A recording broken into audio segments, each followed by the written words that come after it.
기도하겠습니다.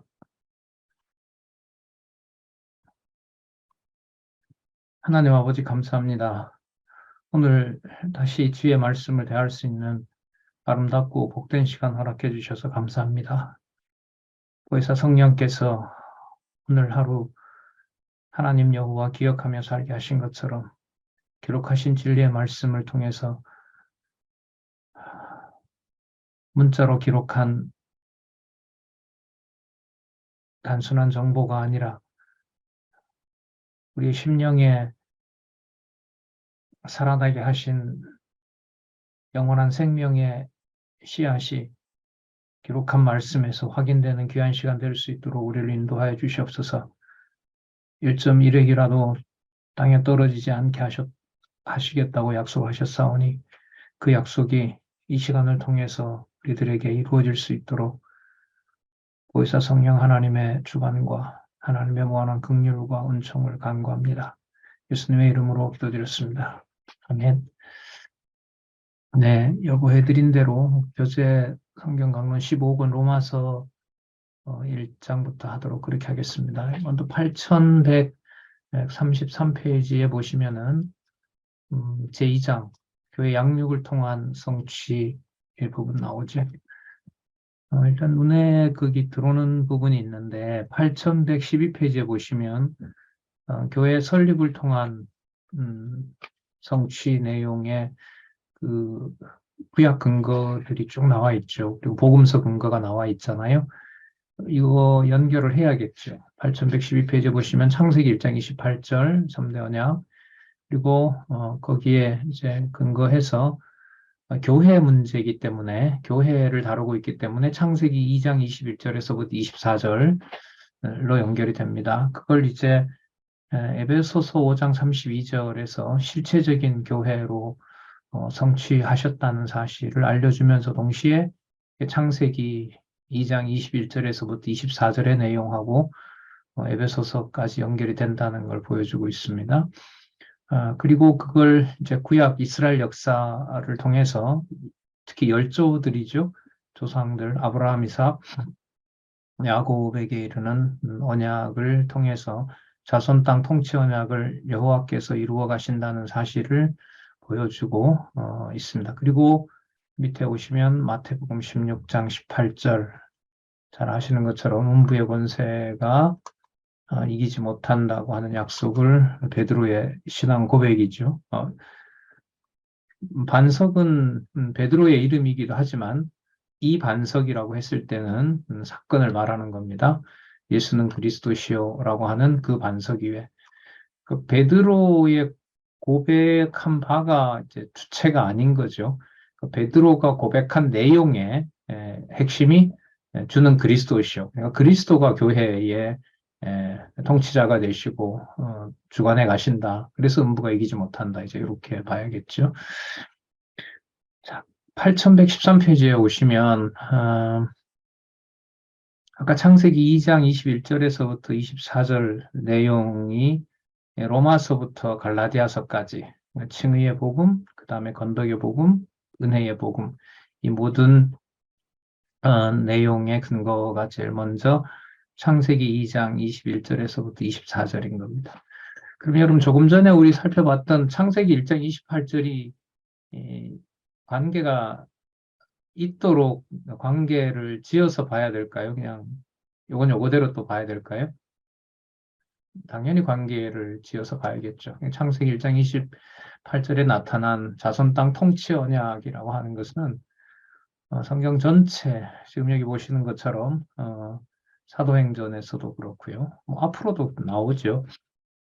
너무너무 중요한 그 성경 해석의 원리라는 거 뭐 다들 아시지만 다시 한번 확인하고요. 창세기 2장 21절에서부터 24절까지 제가 한번 읽어볼까요? 여호와 하나님이 아담을 깊이 잠들게 하시니 잠들매 그가 그 갈빗대 하나를 취하고 살로 대신 채우시고 여호와 하나님이 아담에게 취하신 그 갈빗대로 여자를 만드시고 그를 아담에게로 이끌어 오시니 아담이 가로되 이는 내 뼈 중에 뼈요 살 중에 살이라. 이것을 남자에게서 취하였은즉 여자라 칭하리라 하니라. 이러므로 남자가 부모를 떠나 그 아내와 합하여 둘이 한 몸을 이룰지로다 이렇게 나와 있는데 이 내용이 로마서, 고린도전후서 그리고 갈라디아서의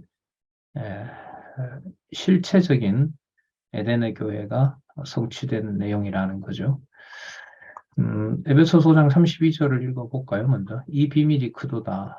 아담과 하와의 비밀인 거죠. 그리고 더 구체적으로 말하면 아담으로부터 누구를 만들어내죠? 하와를 만들어내잖아요.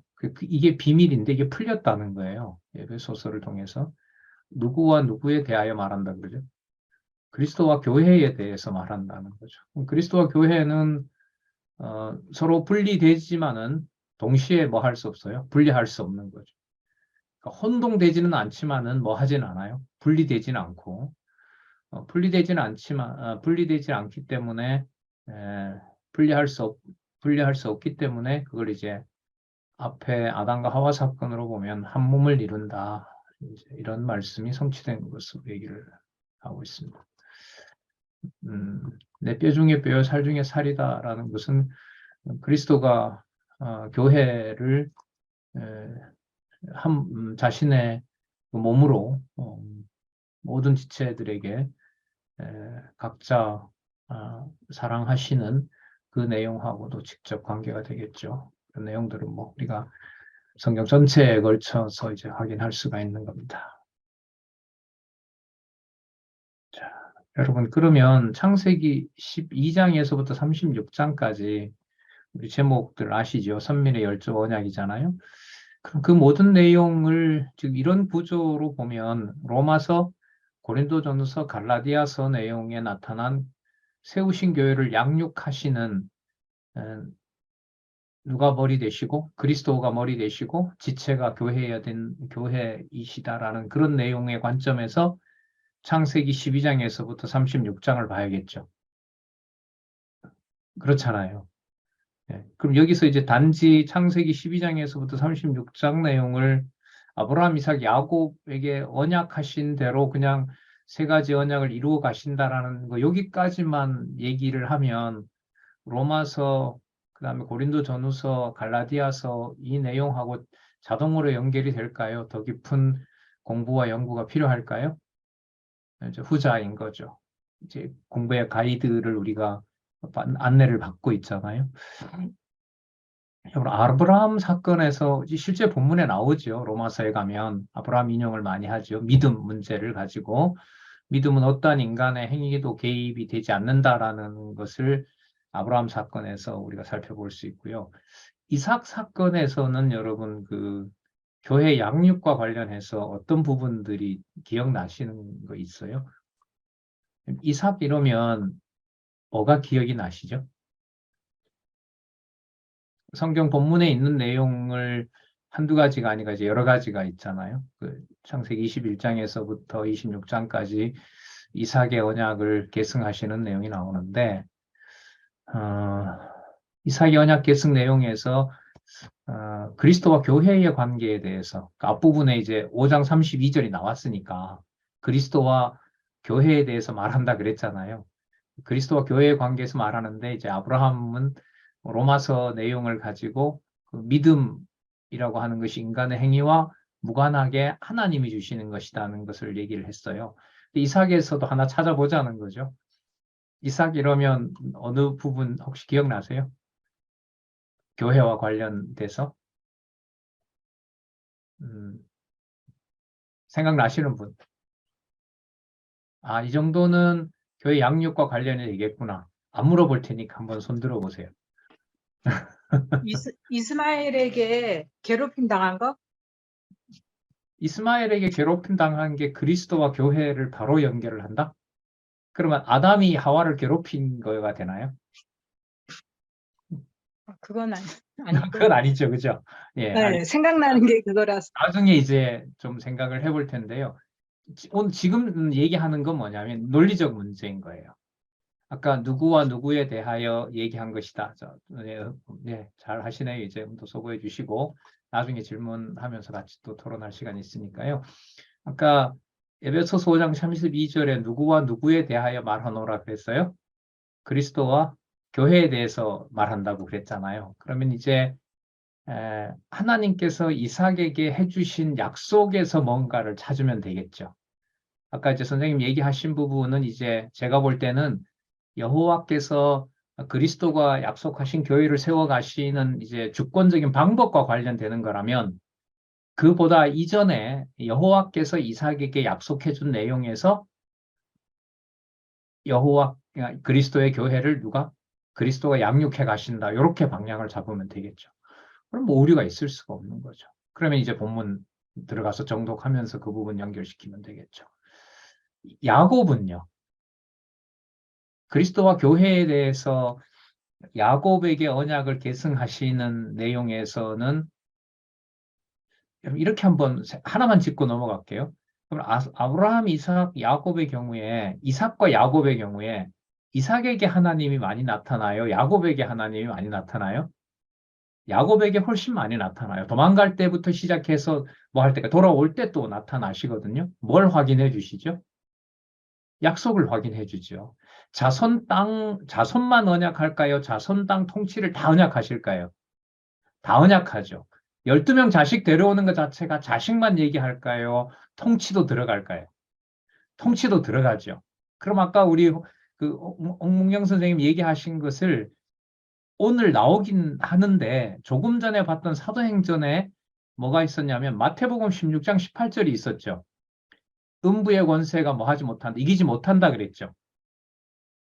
그러면 하나님께서 야곱을 보호해서 가나안 땅으로 돌아오게 하시는 내용을 보면 에서가 죽이려고 하고 누가 그 삼촌이잖아요. 삼촌이 그 보복하려고 해도 하나님이 어떻게 해주세요? 보호해 주시죠.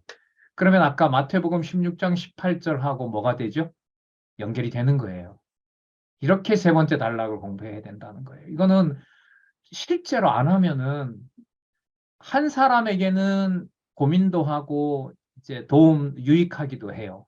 그래서 이게 이제 세미나라고 하고 이제 일방적으로 강의를 하는데 이게 이제 어느 정도에서 마치겠죠. 뭐 계시록까지는 어쨌든 갈 거 아니에요. 계시록까지 가면 이제 계시록까지 월요일 반이 다 마치면은 남아 있는 이제 구약 쪽으로 가서 다 하게 되면 또 어쨌든 마칠 거 아니에요. 올해는 뭐 충분히 마칠 거 아니겠습니까? 그러면 여러분들에게는 이제 어떻게 보면 많은 그 공부해야 될 어떻게 보면 평생의 과제가 되는 거죠.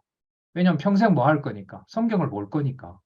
그리고 강론집의 안내를 받으면 조금 전에 말씀드린 것처럼 이런 방향으로 공부를 해갈 거니까요. 여러분 그렇게 잡고 그 밑에 나오는 창세기부터 에스더서까지 한번 생각을 해볼까요? 창세기부터 에스더서까지는 이스라엘 나라 곧 모형적인 교회를 세우고 번성하도록 섭리하는 내용이래요. 그럼 이거 쉬운 주제일까요? 어려운 주제일까요? 어려운 주제죠. 자, 개론 무시하고 창세기부터 에스더를 볼 수 있을까요? 없을까요? 없잖아요. 불가능해요. 그러면 여기서 지금 안내를 해준 건 뭐냐면 모형적인 교회라는 거잖아요. 그럼 창세기에서부터 에스더서까지 이스라엘 백성들이 겪도록 한 역사, 그 다음에 통치언약 이루시고 나라가 분국되고 패망하고 돌아오고 다시 이방인과 함께 돌아오면서 성전 제사를 드리고 127도에 있는 자들에게도 여호와가 선포되는 에스더서까지 이른바 섭리를 통한 언약 전체가 무슨 개념 속에 모아져 있는 거예요? 교회라는 데 모아져 있는 거죠. 보통 주제는 아니잖아요. 의미 분석에 나타난 절 정도에서만 제가 한번 읽어볼게요. 자, 제1장과 2장, 자, 제1편 섭리를 통한 언약인데요. 제1장 하나님의 언약 섭리, 제1절 인류의 시조와 언약, 제2절 선민의 열조와 언약, 제2장으로 가서 언약 자손의 번창, 제2절 신해산 언약 수립, 광야 실현과 교훈, 자 3장 땅 언약 성취 섭리, 요단 동편 땅 정복, 제2절 호렙산 언약 재교육, 제3절 요단 서편 땅 정복, 사사기 언약 자손의 시험. 그럼 지금 제가 읽었던 이 절에 해당하는 의미들이 교회 양육에 모두 다 나올까요? 안 나올까요? 나와요. 구체적으로 나옵니다. 자, 이게 여러분 가능한 게 본문의 바탕을 두지 않고 어떤 신학자의 이론을 이 성경에 의미를 붙였다면은 이게 쉽게 연결이 될까요? 안 될까요? 안 돼요. 될 수가 없어요. 그래서 이제 저자 역시도 안내는 했지만 저자가 만약에 이걸 밝히려고 하신다면은 교회론의 관점에서 창세기부터 에스더에 본인이 연구했던 지금 말씀드린 절 정도에 해당하는 그런 개념들이 모두 나오는 창세기에서부터 에스더에 나타난 무슨 론? 교회 양육론 이런 게 나오는 거예요. 이게 여러분 여기에만 열려 있을까요? 이게 성경 전체에 이런 게 전부 다 드러날까요? 다 드러나요. 이게 그러니까 누군가의 한 사람으로 될 일이 아닌 거예요. 앞으로 이런 연구자가 나올지 안 나올지 참 저도 되게 궁금해요. 제 신상을 여러분들에게 말씀드리지만은 그 85년도에 대학 들어가서 철학 한 14, 15년 하고 또 신학 한 14, 12, 3년 하고 그리고 지적인 어느 정도의 두려움이면 두려움이죠. 아, 이런 거였구나라는 것. 그래서 어떤 얘기 나와도 아, 이런 측면에서 성경하고 다르구나. 이 정도까지 해가면서 또 지속적으로 성경 신학을 계속해서 공부할 수 있도록 해서 무너지지 않고 그 바탕이 되면서 어쨌든 지금 여러분들한테 이렇게 소개하는 입장이 됐잖아요. 그 시간이 일반적인 어떤 학문을 전공하는 것하고요. 성경을 계속해서 그 바탕을 놓는 것하고 그 차이가 조금 있을까요? 굉장히 클까요? 굉장히 커요. 그리고 여러분, 성경 신학 총서를 그대로 따라가지 않고는 제가 여러분들에게 소개하는 이런 방식으로 연결이 지어질까요? 안 될까요? 그것도 안 돼요. 그 한편으로 그런 생각이 들어요. 야, 이게 가능할까? 제도적인 교육을 만들어서 1학년 때 2학년 때 석사 때 박사 때 요거 하면 통과시켜주고 아니면 안 되고 통과시켜주면 내가 이제 생활하도록 해주고 그리고 생활비 보장해주고 이런 식의 인센티브를 안 주고도 이런 일들이 앞으로 가능할까? 이런 생각까지도 해보게 됩니다. 아주 인간적인 생각이죠. 아주 인간적인 생각이고 간절하고 절실하고 이런 것들이 이제 함께 있습니다. 자, 아까운 시간을 약간 잡소리 같은 걸로 낭비해서 죄송하고요. 창세기부터 에스더서가 뭐와 관계가 된다?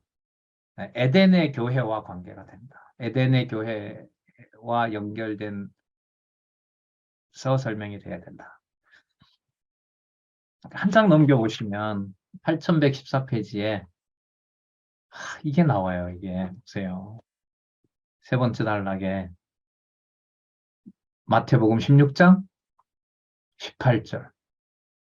그럼 여러분 아까 사도행전의 결론하고 교회 양육을 통한 복음에 뭐와 뭐가 물려 있어요? 아까 사도행전은 뭐로 16장 18절로 끝났잖아요. 그리고 교회 양육을 통한 성취의 근거도 신약에 와서 뭐로 끝났어요? 그리스도가 약속하신 마태복음 16장 18절로 끝났잖아요. 그럼 아까 창세기부터 에스더서까지 내용도 무슨 내용으로 봐야 될까요? 이 내용으로. 이 반석 위에 주는 그리스도시요 살아계신 하나님의 아들입니다. 그리고 그 반석 위에 음부의 권세가 이기지 못한다. 악의 권세가 이기지 못한다. 승리하는 교회다. 라는 그 내용으로 앞부분들을 살펴보는 거죠. 그럼 여러분 이게 로마서 전체를 이해해가고 또 해석하는데 바탕이 되는 거 맞죠? 이 부분을 기억을 하면서 이제 들어가야 되는 겁니다. 이게 점점 많아지죠. 사실 인간적으로 말씀을 드리면 해야 될 게 자꾸 늘어나는 거예요. 진짜 앉아서 이것만 해야 돼요. 저자가 이것만 쓴 것처럼. 그래서 제1절 칭의의 복음을 통한 양육 보겠습니다. 칭의 의롭다고 해주시는 거죠. 여호와께서. 자, 두근거리는 마음으로 탁 보니 사도행전 7장 38절이 나오네요. 신의 산에서 말하던 그 천사와 및 우리 조상들과 함께 광야 어디에 있었고 교회에 있었고 또 뭘 받았대요? 생명의 도를 받았대요. 받아 우리에게 주던 자가 이 사람이라. 그러니까 모세를 소개를 하는데 모세를 누구와 바로 연결을 시켜요? 아까 교회 머리 대신 누구? 그리스도와 교회의 관계로 연관을 시키고 그림자적인 그 모든 어떤 사건들을 여기서 무슨 도라고 얘기를 하죠? 생명의 도라고 밝히는 거죠. 그러니까 이거는 우리가 요한복음을 지나왔기 때문에 육신적이고 어떤 형체를 가지고 살아가는 우리 몸이고 또 그리스도의 육체이지만 거기에 본성은 뭐다? 신성이다. 이건 뭐다? 신비다. 이거 진짜 미스테리인 거예요. 그러니까 이게 이제 교회에 우리가 이 육체를 가지고 실제로 함께 수고하고 같이 공부하고 또 교제를 나누고 하는 이 몸의 비밀을 신성, 하나님의 그 거룩성이 들어있다고 해야겠죠. 그러니까 말을 우리 안에, 우리 영혼에 확증되어 있는 그것을 통해서 그리스도의 몸 된 교회가 이제 양육하도록 하시는 거잖아요. 그 다음 한번 보시면은요. 모형적인 광야교회를 세워 신의 산에서 명하신 말씀으로 뭐 하도록? 양육하도록 섭리하셨다. 그러면 여러분 신의 산 언약을 여기서는 뭐로 보는 거죠? 양육하도록 하는 양식인 거죠. 아까 사도행전 7장 38절에 광야에 있는 것을 교회라고 했죠. 그리고 뭘 받았다 그랬어요, 아까? 생명의 도를 받았다고 했죠. 그러면 지금 여기에서 말하는 신의 산에서 명하신 말씀으로 양육했다는 말은 사도행전 7장 38절을 가지고 오면 무엇을 받았다는 거죠? 신의 산 율법이 죽이는 율법 이런 의미가 아니라 무슨 도를 받은 거죠? 생명의 도를 받은 거죠. 자, 여러분 이게 얼마나 이게 고민이 되고 또 공부를 해야 되는가 한번 보세요. 그럼 지난주 고린도후서 대학방 강의에 되게 강조하고 저도 다시 한번 놀란 부분이 있는데 문자로 기록한 것은 죽이는 거라 그랬어요? 살리는 거라 그랬어요? 죽이는 거라고 분명히 나왔었죠. 근데 지금 여기서는 신의 산 율법 전체를 사도행전 7장 38절하고 연관을 시키면 교회와 관련이 되고 무슨 도가 된다고 그래요? 생명의 도라는 연장선에서 봐야 되는데 이게 여러분 논리적 문제예요. 본문의 논리적 연결성이 지금 세 번째 단락에 와서는 아까 고린도 후서에서 얘기할 때 율법은 정죄이고 죽이는 거라고 얘기를 했고 그걸 성령께서 마음판에 새겨준 것을 성령께서 보증하지 않으면 그거는 남을 판단하고 정죄하는 도구가 된다는 거죠. 자, 그건 그 말씀대로 맞는 거거든요. 그리고 지금 이 경우에는 정죄건 사죄건 간에 이스라엘 백성에게 준 그 율법 자체가 이스라엘 백성을 내 백성이라고 확정한 무슨 도가 된다는 거예요? 생명의 도가 된다는 거죠. 그럼 그 생명의 도가 성령께서 주관하지 않으면 그게 뭐가 된다는 거예요? 신약 시대에는 의문의 법이 되고 남을 죽이는 용도가 된다는 거예요. 지식은 반드시 남을 죽입니다. 지식은 남을 죽여요. 제가 철학 박사 논문 절반이 이거였거든요. 니체가 절반이었고요. 니체의 철학을 이었던 프랑스 철학자 미셸 푸코라는 사람이 있어요. 미셸 푸코라는 이 철학자가 뭐라고 하냐면 서구 지식에서 서양 지식에서 남을 지배하지 않는 지식은 존재하지 않는다는 거예요. 그럼 지식을 왜 습득해요? 남을 지배하려고. 서양이 왜 과학 문명을 발전시켰어요? 뭐 하려고? 결국은 동양을 약탈하려고. 그게 인간이 가진 지식의 본성이라는 거예요. 여러분, 언어폭력이라는 게 뭐예요? 남을 죽이는 거잖아요, 말로. 그게 의문의 법이거든요, 사실. 그걸 이해를 좀 해본다면. 그러니까 하나님께서 잡아주지 않으면 그 세상에서는 그렇기 때문에 합의해야 된다, 이렇게 가죠, 세상 철학은. 그러나 성경 신학에서는 근본적으로 정보와 지식을 성령께서 소통하게 해주지 않으면 그건 뭐가 될 수가 없다? 진리의 말씀이 될 수 없다. 이걸 지금 확인해 주고 있거든요. 자, 그럼 요 연결 한번 보세요. 출애굽기에서부터 어디까지? 여러분, 레위기까지가 아니고 왜 신명기까지 나올까요? 여러분 이 구조에서는요. 자손 언약이다. 자손 언약 그다음에 땅 언약. 왜냐하면 민수기 31장부터가 뭐가 나옵니까? 요단 동편 땅이 나오잖아요. 그 다음에 뭐가 나와요? 신명기가 나오잖아요. 신명기는 무슨 언약이 이제 재교육되는 거죠? 호렙산 언약이 재교육되는 거잖아요. 그러면 여기서는 자손 언약이다, 땅 언약이다라고 하는 것은 구분은 별로 중요하지 않아요. 이런 면에서. 두 가지 다 그냥 뭐로 보면 돼요? 언약으로 보면 돼요. 근데 그 언약을 누가 주관해 가신다는 거죠? 하나님께서. 왜? 광야 교회에 뭘 공급한 걸로 설명을 하세요? 생명의 도를 공급한 걸로 보는 거예요. 여러분, 그럼, 이게 지식의 그렇죠. 성령께서 주관하지 않으면 지식이 되는데, 이 사도행전 지금 이 7장 38절에 나와 있는 광야 교회는 우리가 그동안 좀 많이 들었는데, 광야 교회가 뭘 받았다? 생명의 도를 받았다라는 거. 여러분, 생명의 도가 만나와 메추라기만을 말할까요? 아닌 거예요, 이게. 아니에요. 만나와 메추라기보다 더 중요한 것은 신의 산에서 준 하나님 백성에게 준 법이거든요. 대한민국 국민에게 주어져 있는 헌법과 같은 거. 그거보다 비교할 수 없는 거란 말이죠. 그걸 지금 출애굽기에서부터 신명기까지 자손 언약과 땅 언약을 포함해서 그게 전부 뭐가 되는 거죠? 생명의 도가 되는 거죠.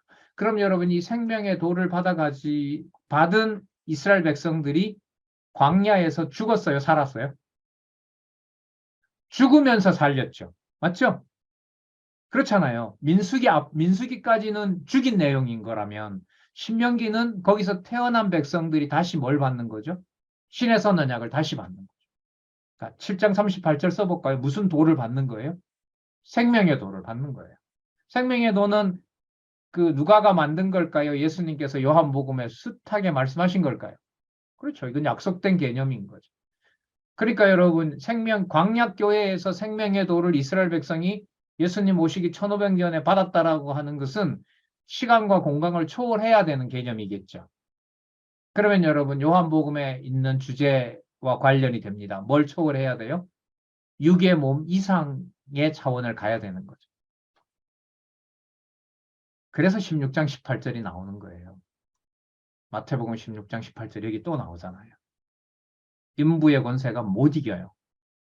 뭐 할 때는 다 죽인 것처럼 보여요. 여호수아와 갈렙 빼고 다 죽였을 때는 언약 자손이 끝나는 것처럼 보이죠. 그런데 어떻게 됩니까? 커오는데 어떻게 해요? 언약 자손이 커오잖아요. 여러분 이게 실체적인 교회에서 보면 대한민국이 부패하고 대한민국 교회가 부패하고 또 우리만 하더라도 인원이 줄고 있고 차세대가 점점 줄고 있고 그 상황이 교회의 패배라고 할 수 있을까요? 없을까요? 패배 아니에요? 축소되는 거 아니에요? 그러니까 그게 양으로 보면 축소되는 거죠. 피부로 느끼잖아요, 우리도. 아쉬운 거고, 더 많아졌으면 좋겠고, 더 많은 사람이 공부했으면 좋겠는데, 우리가 육의 몸을 가지고 피부로 보고 듣기로는 우리 온몸은 그걸 나쁘다라고 생각해요. 아쉬움이 나쁜 거잖아요. 나한테 안 좋은 거 아니겠어요? 그러나 그리스도의 그러면 약속이라는 것, 음부의 권세가 이기지 못한다는 것은 그러면 그 약속이 지켜지지 않는 걸까요? 아닌 거죠.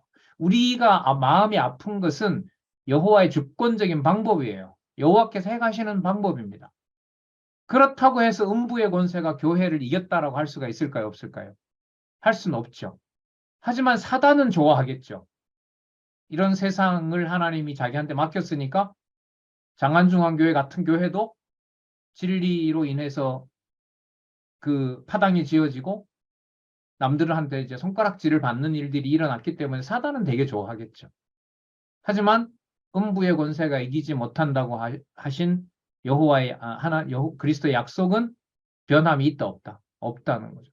그 생각을 가지려면 생각만 바꿔서 되는 문제가 아니라 제가 주장하는 것은 뭐냐면 강론집에 나타난 바로 이런 방식의 세 번째 단락에 나타난 작은 현상에서 하나님의 큰 섭리를 볼 수 있어야 된다는 거죠.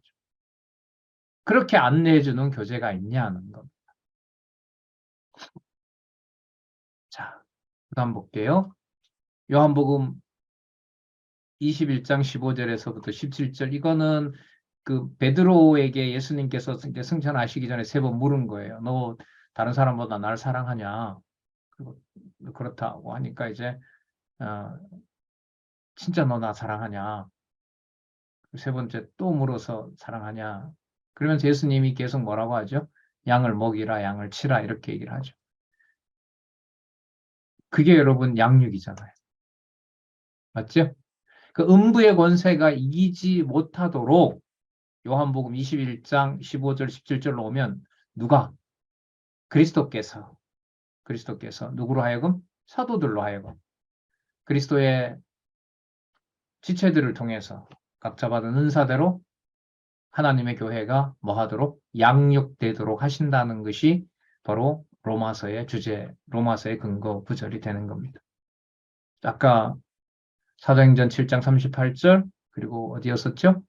출애굽기에서부터 신명기까지 언약 자손들을 40년 동안 보호하시면서 법을 주시고 다시 또 나중에 주시고 그리고 그 내용을 통해서 음부의 권세가 이기지 못하도록 하고 언약 자손들이 광야에서 죽은 것이 아니라 그대로 보존됐고 그 보존된 것을 언제까지 끝까지 뭐 해주신다? 사랑하신다. 그래 그 증거가 뭐냐면 교회가 양육되는 것이다. 그래서 로마서에 칭의의 복음에 의한 칭의의 복음을 통한 양육이라는 것이 이렇게 기록이 되어 있습니다. 라고 이 저자는 안내를 해주고 있는 겁니다. 한 페이지 내용에서 구약 성경 전체를 다루었잖아요. 그죠? 역사서 아까 전체를 다루었던 부분, 앞부분에 나왔었잖아요. 양육 부분이.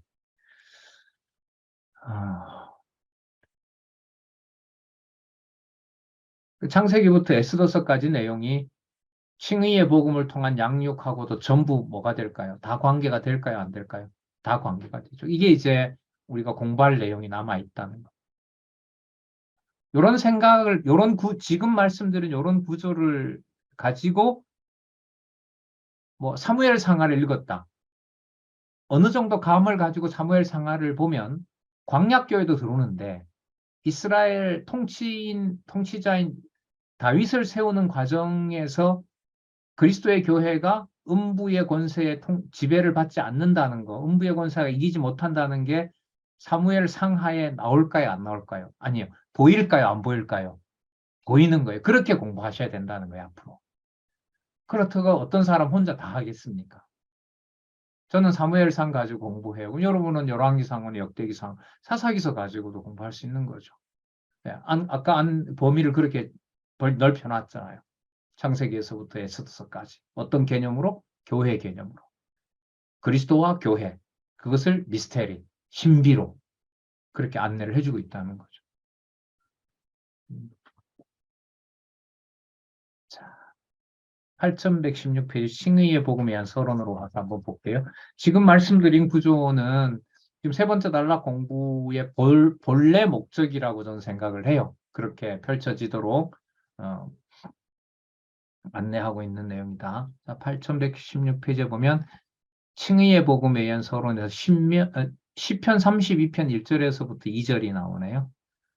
참 기록해주니 좋긴 좋네요. 이걸 일일이 성경 전체 구약에서 다 찾으려고 하면 참 어디를 봐야 될지도 모를 텐데 한 구절 딱 찾아주면 이런 방향으로 구절들을 찾으면 되겠구나. 저 같은 사람은 너무너무 좋죠. 물론 여러분들도 그럴 거예요. 이 방향에 맞춰서 이런 개념들도 지난번에 대한성서공에 알려드렸죠? 혹시 활용해 보셨어요? 알려줘도 안 해요. 그 쉬운 걸. 허물 이런 거 치면 다 나와요. 죄의 가림 이런 것도 나오고 마음의 간사 이런 것도 다 나와요. 성경 전체에 어디에 그런 게 있는지 그 대한성서공에서 올린 거기에 가서 해보면 다 나온다고요. 근데 지난번 양대근 장님 얘기했던 대로 관주 성경 하자는 건 아니니까요. 그래서 여러분 아까 보세요. 몇 장 몇 절도 얘기하고 뭐도 인용해요? 창세기에서부터 에스더서까지도 근거로 제시하는 거예요. 시편 32편 1절에서부터 2절 허물의 사함을 받고 그 죄의 가리움을 받는 자는 복이 있도다. 하나님이 가려주신다는 거죠. 그래서예요. 마음에 간사가 없고 여호와께 정죄를 당치 않는 자는 복이 있도다. 이거 인본주의로 읽으면은 그렇게 하려면 마음의 간사를 너가 없애고 여호와께 정죄를 받지 말아야 너는 복이 있는 거야. 이렇게 얘기를 해야 되겠죠. 그렇진 않죠. 그런 개념이 아니죠. 자, 그 다음에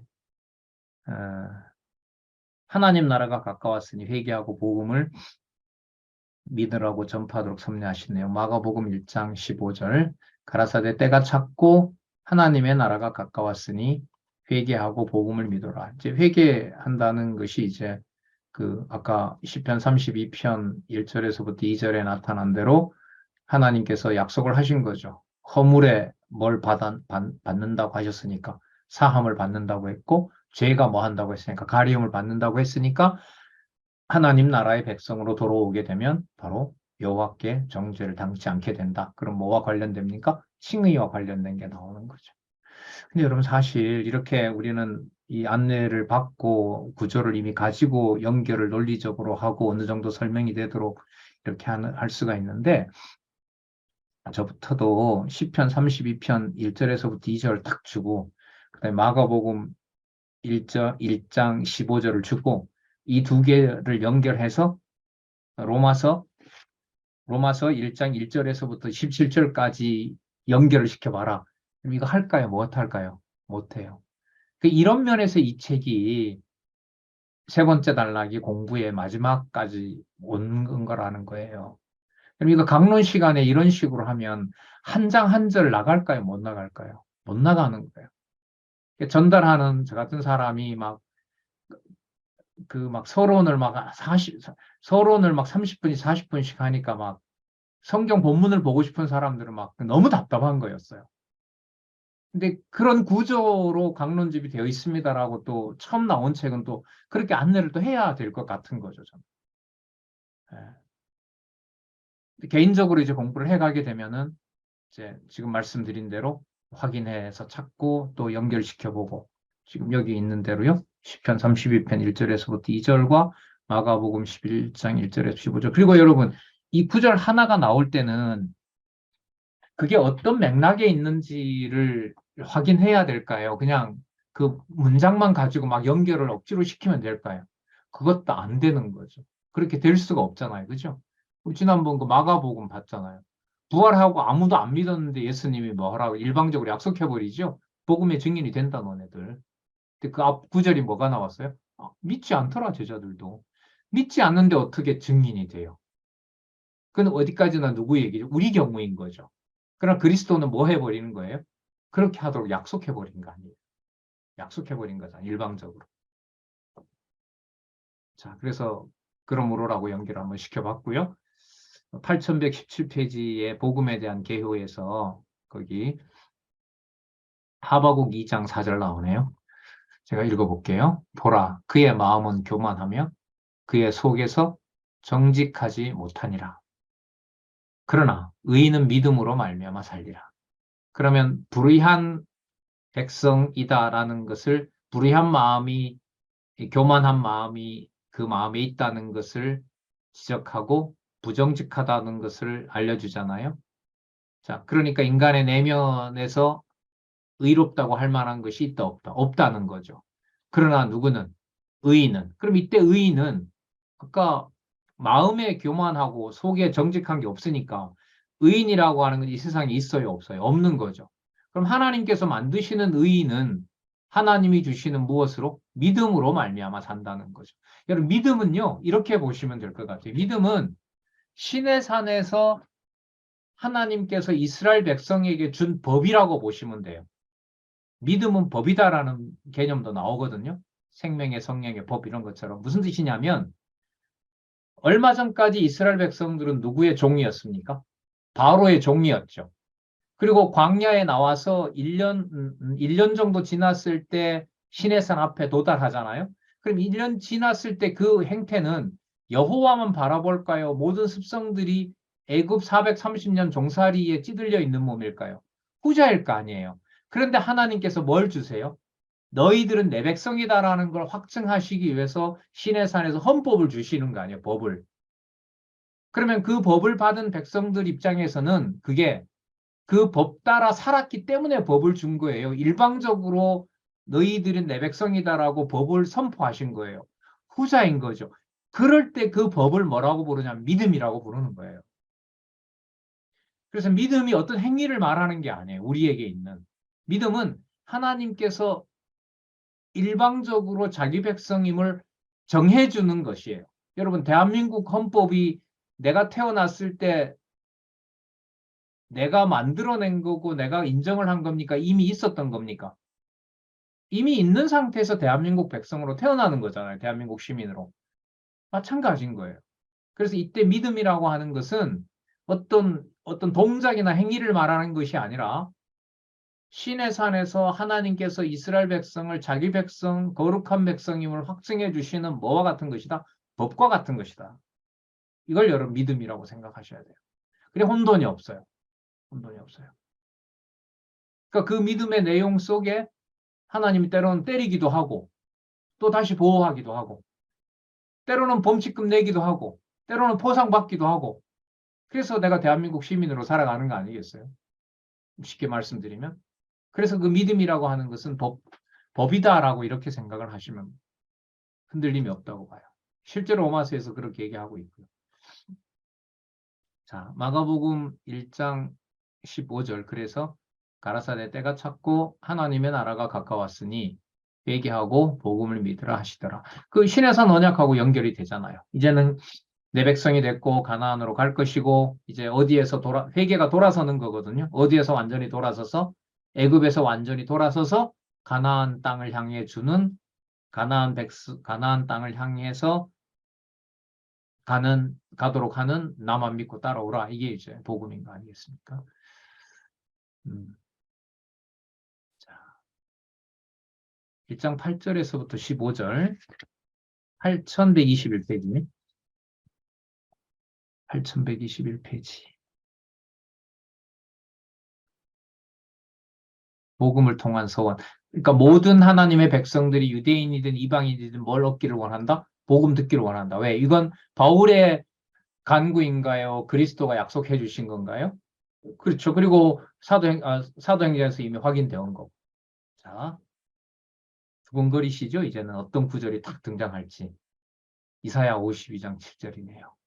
좋은 소식을 가져오며 복음이네요. 평화를 공포하며 샬롬이 진짜 샬롬 되는 거네요. 복된 좋은 소식을 가져오며 그게 구원이잖아요. 구원을 공포하며 예루살렘 진짜 예루살렘 되죠. 애칭 시온을 향하여 이르기를 왜 시온을 향하여 기쁨의 소리가 되느냐? 다윗의 후손이 통치하는 것이 아니라 누가 통치하시니까? 내 하나님이 통치하시니까. 그러니까 누구의 나라라고 했어요? 밑에 아까 위에 누구의 나라? 하나님의 나라라고 한 거 아니에요. 자, 그래서 산을 넘는 달이 어찌 그리 아름다운 거. 진짜 사도 바울 산 많이 넘었죠. 계산이 안 된대요. 그 사람의 이 선교 이 트랙을 이렇게 계산하면은요. 저렇게 갈 수가 없대요. 뛰어가도 저렇게 갈 수 없다고 얘기를 하거든요. 진짜. 마태복음 24장 14절. 이 천국 복음이 모든 민족에게 증거되기 위하여 온 세상에 전파되리니 그제야 끝이 오리라. 그러면 세상 끝은 뭐와 연결된다? 하나님 나라, 천국의 복음이 증거되는 것하고 연관이 된다. 이게 1장 8절에서부터 15절까지의 근거 구절입니다. 자, 그리고 복음에 대한 정의. 1장 16절부터 17절까지는 제 생각으로는 한쪽 가로 넘버치고 구약 근거가 아예 없는 유일한 양쪽 가로 3번. 하지만 여러분 양쪽 가로 3을 이렇게 아까 1, 2, 3 짧은 구절을 한쪽 가로로 묶은 것은 여러분 주제로 보면 상당히 올라와 있는 거죠. 상당히 올라와 있는 거라면 무슨 성격이 강할까요? 구절이지만 주제 성격이 강한 거예요. 다시요. 짧은 구절이지만 의미상에 뭐가 부각이 된다? 주제가 부각이 된다. 아까 지금 여기 복음에 대한 정의, 아까는 복음을 통한 소원, 복음에 대한 개요. 이렇게 그 구절이 가지고 있는 의미가 주제와 직접 연관이 된다. 자, 그렇게 말씀을 드리고 싶습니다. 네. 조금 늦게 시작을 해서요. 지금 53분이니까 8시 5분에요. 네, 8시 아니다. 8시 10분에 뵐게요. 8시 10분에 1장 18절 8127페이지부터 하겠습니다. 타락한 인간의 불이붓 하겠습니다.